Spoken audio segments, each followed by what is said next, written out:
Quisiera empezar con una pregunta que tal vez va a ser un poco extraña para ustedes. ¿Quién de ustedes se considera más sabio que Dios? Creo que nadie se atrevería en este recinto a levantar su mano y siquiera decir que en algo, ¿cierto?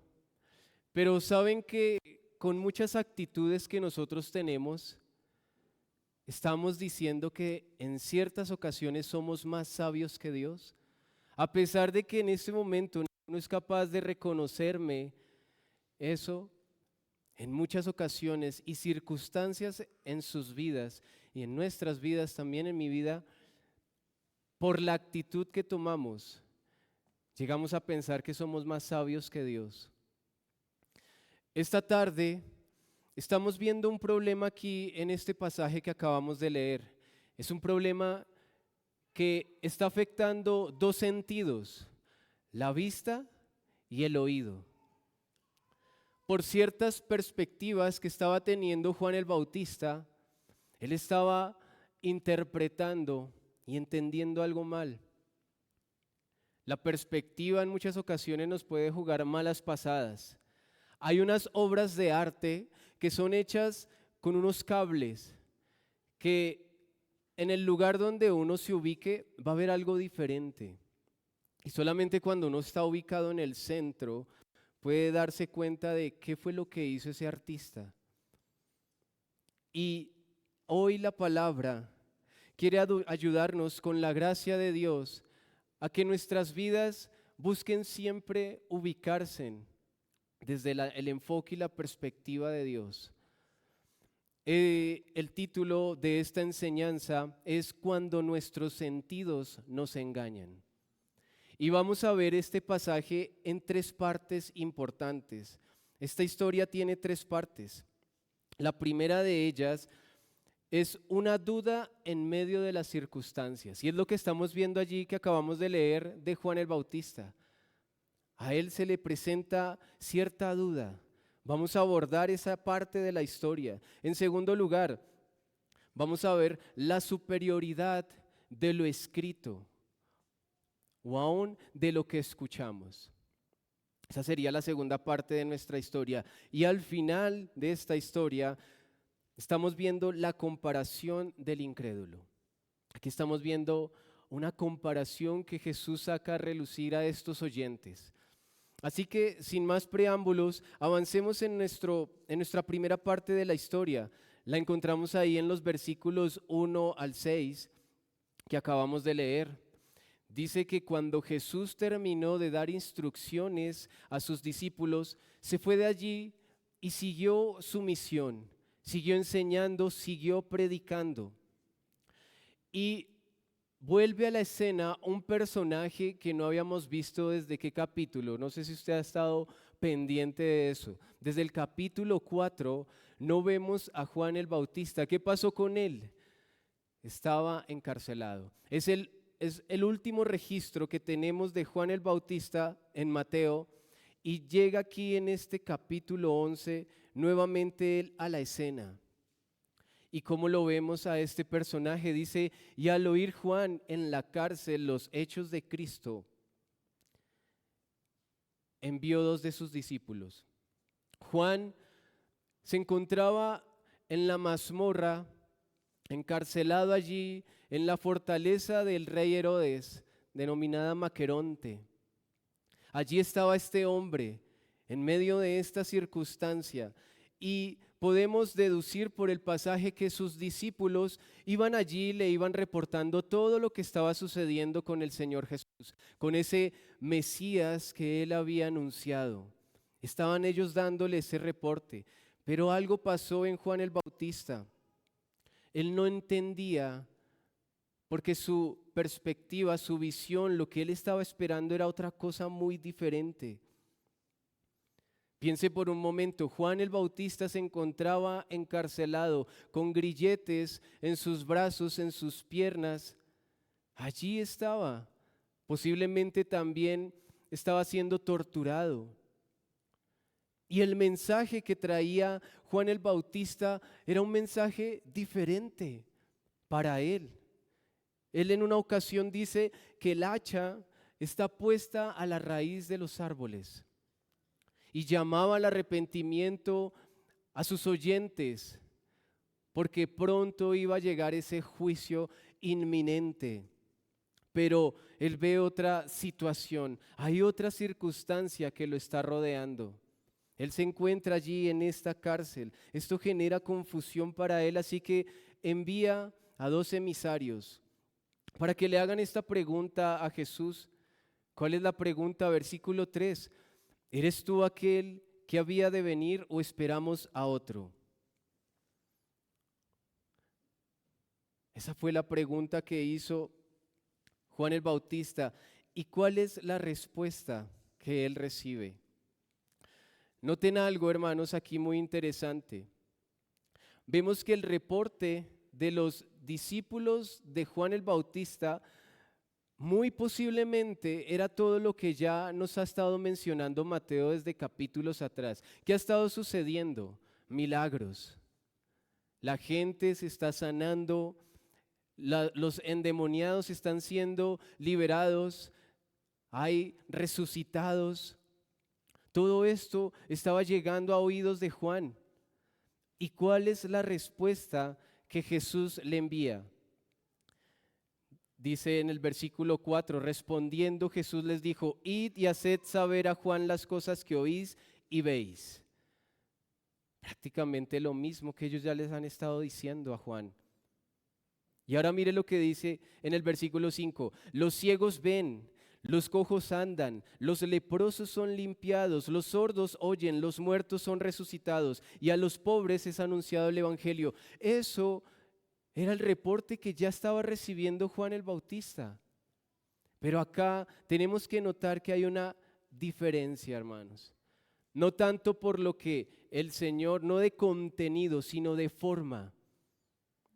La forma en cómo el Señor Jesús está expresando esa respuesta tuvo que llegar a oídos de Juan y él poder recordar las profecías de este Mesías. Si ustedes pueden notar ahí en su Biblia, muy posiblemente tiene una referencia cruzada ¿a dónde? Al libro de Isaías.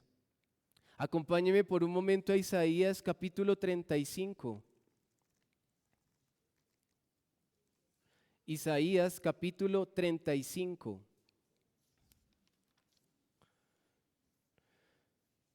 Libro de Isaías capítulo 35, vamos a leer desde el versículo 5 y el versículo 6. Dice la palabra: entonces los ojos de los cielos serán abiertos, de los ciegos, serán abiertos y los oídos de los sordos se abrirán. Entonces el cojo saltará como un ciervo y cantará la lengua del mudo. Porque aguas serán cavadas en el desierto y torrentes en la soledad. Lea por un momento el versículo 4 lo que dice. Decid a los de corazón apocado, esforzaos, no temáis. He aquí que vuestro Dios viene en retribución, con pago. ¿Quién vendrá? ¿Qué dice ahí? Dios mismo vendrá y os salvará. Estas palabras, esta respuesta de Jesús llegó a oídos de Juan el Bautista y él pudo recordar estas profecías, recordar que este Mesías era Dios mismo, reconfortar su corazón con estas palabras. Su espíritu debió estremecerse en ese momento y debió darse cuenta que el objetivo de Jesús no era crear alguna revolución judía contra la opresión romana, y mucho menos era que él esperara que fuera rescatado de esa mazmorra. En una ocasión, Juan el Bautista, ante lo que le decían sus discípulos respecto a la fama y el crecimiento de que estaba teniendo el Señor Jesús, Juan el Bautista responde: es necesario que Él crezca, pero que yo mengüe. Y creo que jamás él pensaría que esas palabras iban a significar que lo iban a llevar tanto al martirio y hasta la muerte. Hasta la muerte iba a llevar a Juan el Bautista el hecho de que él menguara, para que el Señor se llevara toda la gloria. Ahora, imagínese usted en esa situación. ¿Usted qué hubiera pensado? ¿Cuál hubiera sido su respuesta, su reacción? El creyente, y vemos aquí en la escritura muchos personajes que pasan por momentos difíciles, situaciones complejas en sus vidas. Se encuentran en una cárcel compleja que puede traer duda. Pero miren, el problema no es que haya duda, el problema es que cuando usted tenga respuesta, aún así, usted tenga conflicto con esa respuesta. Porque podemos dudar en cualquier momento por alguna situación como sucedió con Juan el Bautista. Pero una vez recibimos la respuesta, eso define realmente quiénes somos, hermanos. En muchas ocasiones aquí podemos ver que Juan el Bautista, los reportes que le entregaban sus discípulos, él ya sabía todo lo que estaba sucediendo. Ya tenía conocimiento de los milagros que estaba haciendo el Señor Jesús. Muchas veces pasa así en nuestras vidas, hermanos. Muchas veces nosotros ya sabemos cuál es la respuesta. Ya sabemos que Dios es soberano. Sabemos que Dios es sabio, que Dios es bondadoso, pero cuando estamos en medio de la circunstancia, algo pasa. Y no es hasta que el Señor mismo abre su boca y llega con una palabra que alienta nuestros corazones. Y ahí es cuando todo cambia. Solo hasta que la palabra de Dios penetre como una bala que va directo a su objetivo, apuntando al corazón de cada uno de nosotros. Hasta ahí no es hasta que ese momento realmente se disipan nuestras dudas, se disipan nuestros temores, hermanos. Solamente hasta que el Señor Jesús abrió su boca y expresó estas palabras, no vino paz y sosiego a la vida de Juan el Bautista. Y así mismo pasa con nosotros, hermanos. Sabemos que Dios es soberano y estamos pasando por una situación compleja, pero solo hasta que esa palabra llegue hasta nuestro corazón, realmente no va a haber un cambio en nosotros. Vamos a seguir dudando hasta que esa palabra no penetre allí. El Señor abrió su boca, pero quiero que note algo mucho más interesante de esta primera parte. Miren cómo termina el Señor Jesús en su respuesta. Versículo 6. Y bienaventurado es el que no halle tropiezo en mí. Hermanos, el bienaventurado es objeto de una fortuna que no podía obtener por sí mismo. Eso más que una reprimenda para Juan el Bautista, era que él recordara que el Señor sostiene a los suyos. Somos bienaventurados aquellos a que el Señor sostiene, aquellos a quien el Señor con su palabra transforma, somos bienaventurados. El bienaventurado recibe una gracia que le sostiene para que sus dudas no sean un tropiezo definitivo en sus vidas. Les pregunto algo, Juan el Bautista en esta respuesta recibió el por qué. Él aquí pudo entender, el Señor Jesús le explicó con mayor claridad, no, el Señor le dio la misma respuesta, el mismo reporte. ¿Saben por qué, hermanos? Porque muchas veces en nuestras circunstancias difíciles, en los momentos más complejos de nuestra vida, no necesitamos entender por qué. Necesitamos, como Juan, simplemente recordar quién es el Señor. Juan el Bautista recordó quién era Cristo, Dios mismo. Y eso es lo que nosotros necesitamos, hermanos, muchas veces en nuestras dificultades. Recordar quién es el Señor, que Él es el que está ahí dispuesto para guardarnos, para sostenernos en los momentos complejos, a pesar de que no nos saque de la cárcel, a pesar de que así terminen nuestras vidas. El Señor nos sostiene y lleva toda la gloria con eso. Veamos ahora la segunda parte de esta historia. Les había dicho que la segunda parte se denomina la superioridad de lo escrito o la superioridad de lo que escuchamos, hermanos. Versículos 7 al 15. Dice que mientras los discípulos de Juan se fueron a darle la respuesta, ¿Jesús qué hizo? Comenzó Jesús a decir de Juan, ¿a quién? A la gente. El Señor se dirigió luego a sus oyentes. Por un momento piense, le da esta respuesta a los discípulos y voltea a mirar y de pronto ve algunas miradas consternadas. También como que, si eso le pasó a Juan. Como diciendo la gente por allí, de pronto escuchaba murmullos, ¿y eso que es cristiano? El Señor ahora voltea a estas personas, pero hermanos, a partir de este momento, esto sirve para el Señor, para dar una lección muy importante a sus oyentes. Es un preámbulo que van a ver más adelante en el versículo 20, cómo se desencadena. El Señor Jesús se dirige a estas personas y empieza a hacer una defensa de Juan el Bautista. Y póngase a pensar, hermanos, ¿por qué el Señor Jesús empezó a defender la causa de Juan? ¿Por qué a este hombre? No solamente por lo que acabó de suceder con sus discípulos, que estaba dudando Juan, sino porque es que la causa de Juan era la causa del Señor. ¿A quién había proclamado Juan el Bautista? A Cristo. Él estaba dando la apertura de ese reino, de ese Mesías, de ese rey, y era Cristo. Cristo en su defensa, en la defensa de Juan, estaba defendiendo su propia causa. Y empieza con estas palabras, le dice a las personas, versículo 7, ¿qué salisteis a ver al desierto?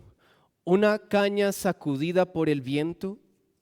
¿Qué podemos pensar con esa expresión, hermanos? ¿Cómo es una caña sacudida por el viento?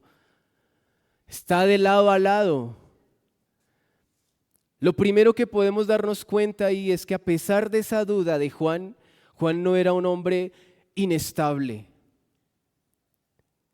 Y él no era un hombre que fuera de algún temperamento, carácter movible, endeble, con un temperamento dócil. No, Juan representaba todo lo contrario, era resistente, fuerte, firme, tenaz. Como dicen popularmente, Juan no era una de esas personas que se dejaban mangonear. Juan tenía un carácter resuelto. Ese era Juan el Bautista. Su duda no implicaba que él no lo fuera. Así que de plano el Señor ya les dice, Juan no era una caña sacudida por el viento. Y luego les dice, ¿o qué salisteis a ver? Versículo 8, ¿a un hombre cubierto de vestiduras delicadas? Esta expresión en la época se usaba para aquellos hombres que pertenecían al palacio, a las cortes. Y hermanos, solo hay dos formas, y creo que aún hoy en día, para cualquier profesión, hay solamente dos formas para uno llegar a un cargo. La primera es la legítima, llamémoslo así, la que el hombre se esfuerza y se empeña en su vida para poder llegar a algún cargo de estos. Y la segunda, llamémosla la ilegítima. ¿Cuál es? La que por medio de salamerías, de adulaciones, empieza a ganarse su espacio en este lugar.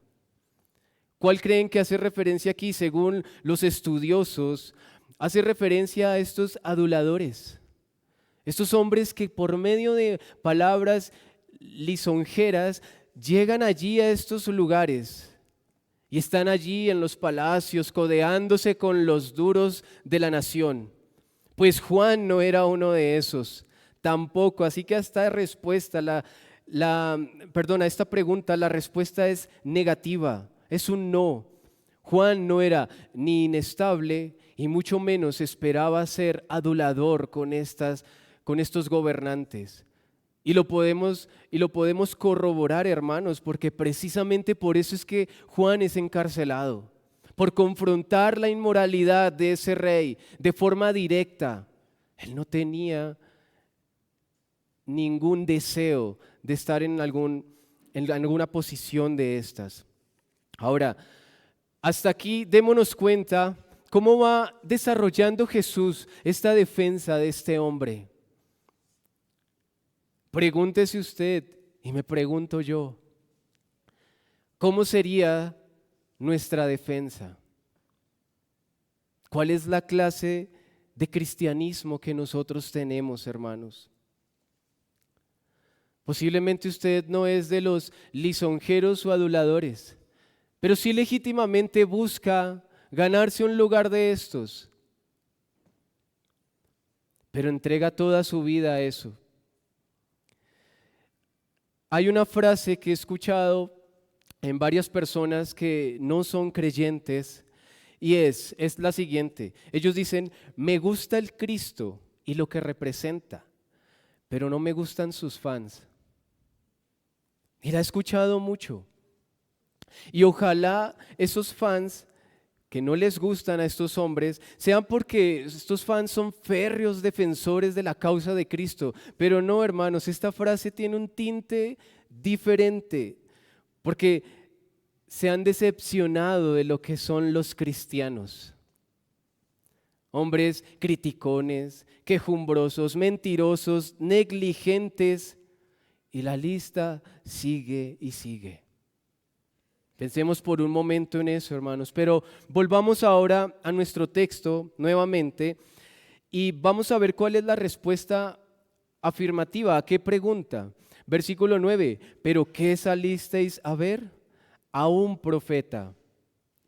A un profeta, y la respuesta es sí. Y dice, y más que un profeta. Más que un profeta. Y aquí vamos dándonos cuenta de por qué esta parte de la historia resalta lo que está escrito, lo que nosotros oímos. Porque Juan el Bautista no fue un profeta mayor porque trajera nueva profecía. Constantemente en el Antiguo Testamento había siempre una forma diferente de profetizar a ese Mesías, como lo menciona Isaías, como lo menciona Jeremías, como lo menciona cada uno de los profetas. Dan una característica de lo que es este hombre.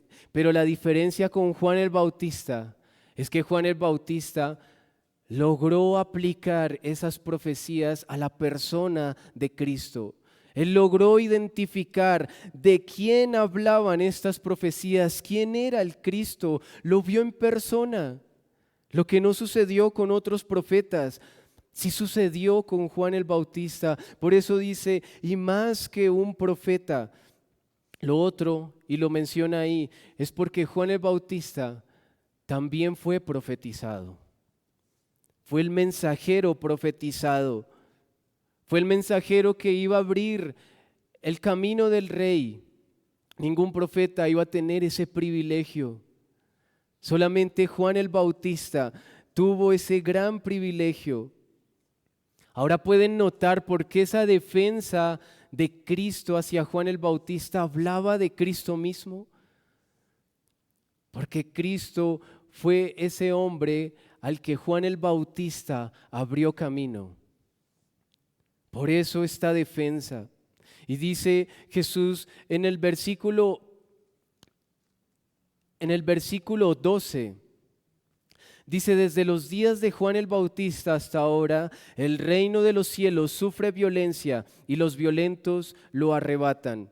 El reino de los cielos empezó a avanzar de esta forma, de manera impetuosa, imparable, y hasta el día de hoy es así. El reino de los cielos avanza y nada lo detiene. Y solamente aquellos que con esa misma característica, con ese mismo ímpetu se acercan y se agregan al reino de los cielos, pueden encontrar un lugar en él. Porque el reino de los cielos avanza de esa forma. No es para los hombres que se dejan llevar de un lado a otro, que se dejan llevar por un viento o por otro, que vacilan. No es para los hombres que están buscando su lugar aquí en la tierra para ser reconocidos. No, el lugar de ese reino es para aquellos que son violentos, que están dispuestos a luchar contra su carne, a luchar contra el pecado. Miren lo que decía el apóstol Pablo: he peleado la buena batalla, he acabado la carrera, he guardado la fe. Hermanos, esto es una pelea a muerte. Esto es una pelea, hermanos. No pretenda entrar aquí al reino de los cielos, estar aquí en la iglesia y decir, bueno, pues que el Señor haga todo, que Él obre. Hermanos, deben esforzarse por su cristianismo, trabajar por esa salvación que el Señor nos ha ofrecido. A eso hace referencia, hermanos, que podamos esforzarnos por este camino, por esta avanzada que ha empezado desde que Juan el Bautista abrió camino. ¿Cómo es ese cristianismo, hermanos, que estamos viviendo? ¿Es un cristianismo violento, férreo, que está dispuesto a luchar? ¿O que se deja morir por cualquier situación, por cualquier problema? Me miraron feo. Es que mi familia ya no me quiere. Es que me critican en todo lado, se burlan solo de mí. Hermanos, la generación de cristal está fuera de estas paredes. Aquí no debería estar, hermanos. Porque aquí estamos, hermanos, en esta gran avanzada. Es un ejército el que está aquí.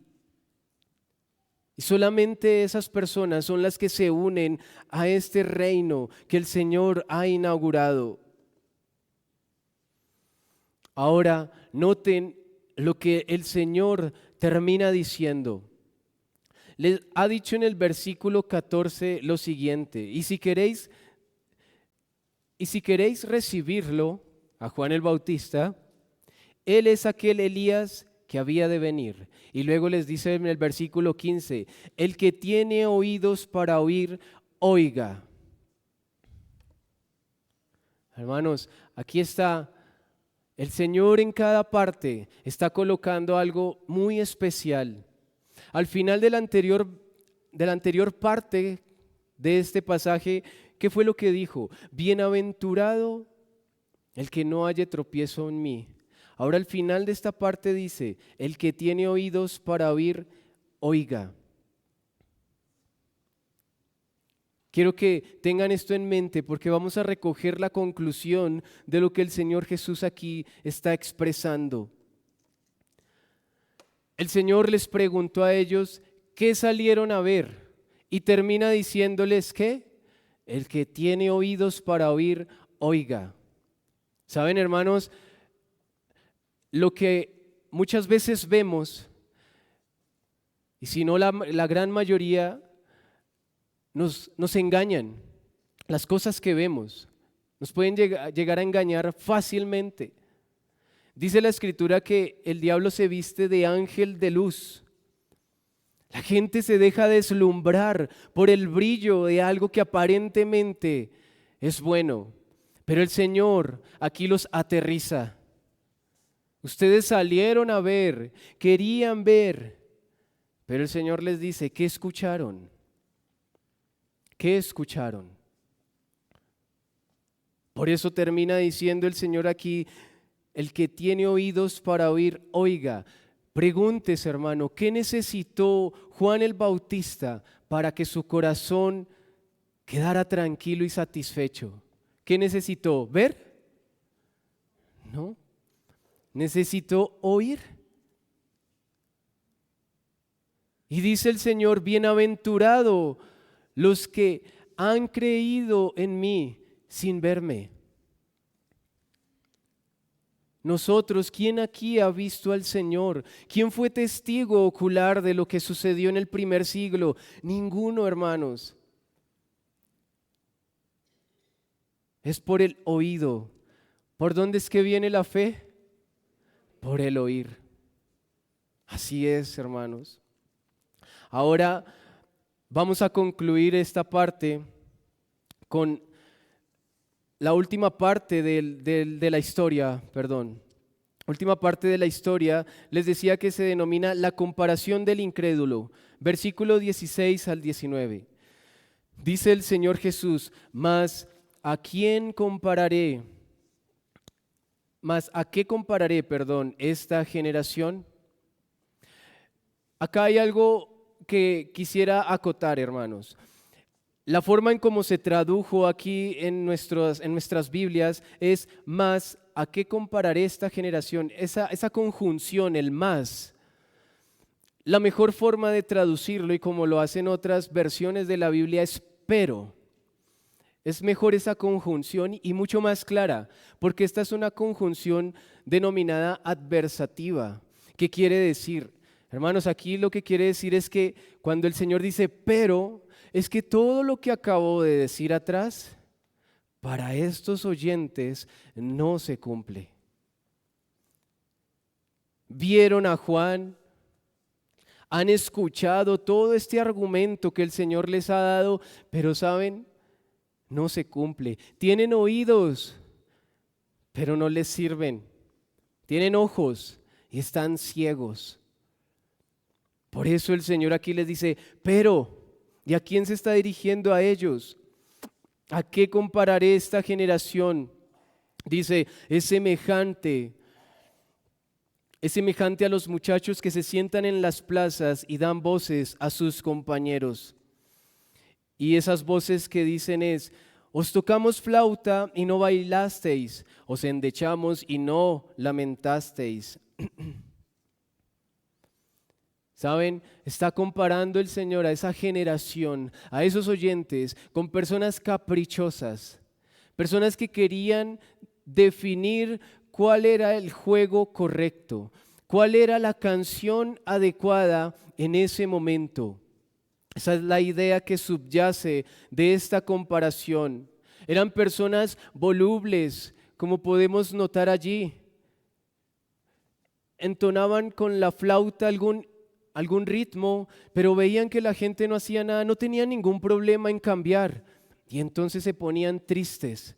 Y así se la pasaban. Eran estas personas que no sabían qué querían. Y eso los llevó a lo que dice el Señor Jesús en el versículo 18 y 19. Tal era su capricho, tal era su inconformidad, que no podían reconocer a Juan y no podían reconocer a Cristo. Porque de Juan, ¿qué decía? ¿Qué decía la gente? Demonio tiene, ese no es. Y de Jesús decían, este es un comilón y bebedor. No podían reconocer, ellos querían que la canción fuera otra, querían entonar otro ritmo. Y aquí es donde yo les digo, ¿por qué creen que desde el versículo 7, cuando el Señor se empieza a dirigir a ellos y les da todo este argumento de quién era Juan el Bautista, de quién era él y de quién era el mismo Señor Jesús, para llegar acá en esta parte y decir, pero ustedes no lo entienden? ¿Por qué creen que está pasando eso? ¿Para qué se desgasta el Señor Jesús con estos hombres que tienen oídos pero no les sirve para nada? Hermanos, en primer lugar, porque el Señor aquí nos está dando también una lección a nosotros. Nosotros debemos salir a predicar a cualquier persona. No nos importa si nos está escuchando o no. Si nos hace cara bonita y ay, gracias por lo que me está diciendo, eso no importa. Si al mismo Señor, con todos sus argumentos y su elocuencia, no se le convirtieron, no le siguieron muchas personas, ¿qué esperamos nosotros? Pero saben, otra cosa que veo aquí es porque el Señor está mostrando y sacando a relucir cuál es la condición de estos hombres. Y es una condición lamentable. Personas que no saben cuál es la canción correcta y entonces quieren decir cuál es. Y entonces dicen, yo sé cómo llegar al cielo. Yo sé cómo vivir el cristianismo. Yo sé cómo llegar a salvarnos. Son estas personas Y si no les funciona una receta, no tienen reparo en cambiarla y decir, no, no, no, ahí nos equivocamos, es por este lado.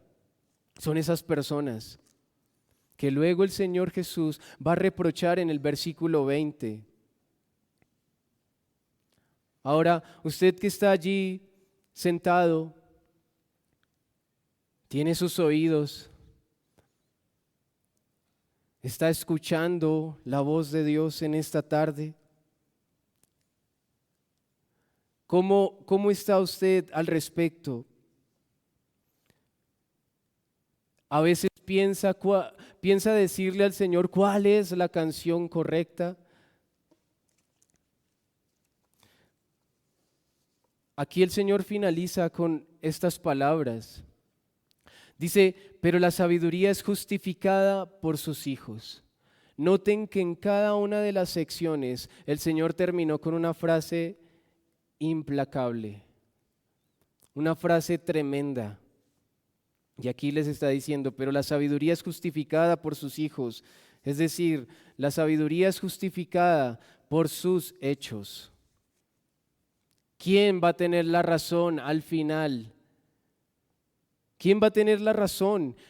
¿Cristo o nosotros?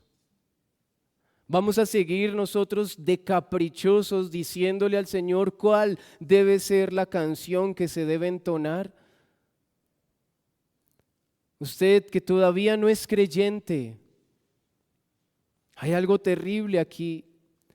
A pesar de que tiene sus oídos, no va a suceder nada. No va a suceder nada si el Señor no aplica esa misericordia en sus vidas. Déjeme concluir con lo siguiente. A pesar de nuestros sentidos, el Señor se sirve de ellos para traernos a Él. Porque por la fe que viene por el oír es que nosotros creemos. ¿Quiénes somos nosotros para decirle al Señor cómo debe hacer las cosas? Porque usted posiblemente dirá, pero ¿cómo el Señor va a salvar de esa forma? ¿Cómo voy a oír si Él ni siquiera ha abierto mis oídos? Hermanos, esa es la sabiduría de Dios. Porque Dios es el que hace el ojo que ve y el oído que oye. Proverbios 20. Él solamente es el que abre nuestros oídos. ¿Y quién va a decirle al Señor por qué así? ¿No eres misericordioso? No. La sabiduría de Dios es superior a la nuestra. El apóstol Pablo dijo, qué profundas son las riquezas de la sabiduría y el conocimiento de Dios, qué indescifrables sus juicios e impenetrables sus caminos. Le pregunto en esta tarde, hermanos, ¿qué salió usted a ver? ¿Qué salió a ver cuando esperaba ese Salvador en su vida? ¿Qué salió a ver? ¿Esperaba que su hogar fuera recuperado? ¿Que ese hijo descarriado volviera a los caminos? ¿Que esa enfermedad que tenía o que tiene fuera sanada? ¿Qué salió a ver? Eso que salió a ver se conforma con sus deseos, con sus caprichos. ¿Saben? Déjenme decirles que salimos a ver. ¿Cómo es ese Salvador que vimos? Vimos a un hombre que se humilló, siendo Dios, se vistió de humanidad, se humilló. Siendo Dios, nació en el lugar más triste, en un establo, porque no había lugar para él. De una familia totalmente humilde, no de un hombre poderoso. Sirvió a sus discípulos, lavó los pies de sus discípulos y su mayor muestra de salvación fue estar colgado en un madero con un charco de sangre rodeándole. Ahora, si le pregunto, ¿qué salió a ver? Y ve esa imagen. ¿Esa es la imagen de un Salvador? Pregúntese seriamente, ¿esa es la imagen de un Salvador que hoy en día nos venden? Cristo estuvo dispuesto a morir por nosotros, el justo por los pecadores.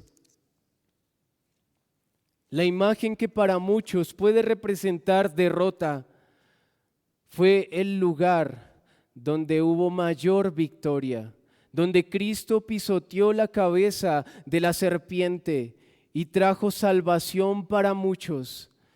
Esa es la imagen que nosotros salimos a ver, y es una imagen que solamente podemos tener en nuestra mente por lo que hemos escuchado. Por lo que hemos escuchado, hermanos, necesitamos solamente escuchar, hermanos. ¿Cuántas verdades se dicen aquí y pasan por al frente suyo y ni cuenta se dan? Hermanos, necesitamos escuchar. Les digo algo, ¿saben cuándo nuestros sentidos nos engañan? Nos engañan cuando no han sido objeto de la gracia de Dios, cuando su bienaventuranza no nos ha alcanzado para no hallar tropiezo en Él, cuando nuestra percepción de la vista nos juega malas pasadas y nuestros oídos siguen estando cerrados a sus grandes verdades y nos cuesta reconocer su gran sabiduría. Ahí nos engañan nuestros sentidos, hermanos. Así que teniendo eso en cuenta, Iglesia, ruega al Señor para que nos dé abundante gracia, para que podamos escucharle, abundante gracia, para que podamos acudir a Él en medio de nuestras circunstancias difíciles y cuando dudamos. Y para usted que no ha creído que el Señor quiera traer salvación, para que usted pueda reconocer a ese Hijo del Hombre. Miren lo que Él les dijo que decían de sí. Dicen que de Él no solamente decían que era bebedor y comilón, sino que Jesús dice, y vino el Hijo del Hombre, una referencia a Daniel 7, el Hijo del Hombre al cual se le ha dado soberanía, poder. Estos hombres no podían reconocer esa soberanía, ese señorío. Usted que no ha sido salvo, que aún no es creyente, que es un incrédulo, que el Señor quiera ayudarle para que pueda reconocer a este Hijo de Hombre en su vida, es decir, para que pueda reconocer su señorío, su autoridad, su gobierno en su vida. Hermanos, acompáñenme en una oración.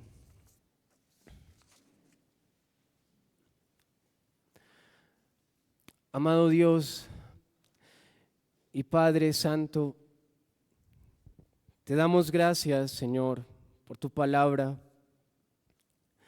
Padre, has provisto la Escritura, Señor, para que podamos oírla. Te ruego quieras abrir nuestros oídos a tus verdades, Señor, que no se cierren, Padre Santo, por nuestras circunstancias, que no se cierren nuestros oídos por pretender pensar cuál es la canción correcta, cuál es el juego apropiado. Te ruego, Padre Santo, quieras abrir los ojos de tu pueblo, los oídos de tu pueblo, Señor, para que siempre podamos reconocer tus grandezas, para que como Juan el Bautista, con solamente escuchar y recordar quién eres tú, sea suficiente en nuestros momentos difíciles.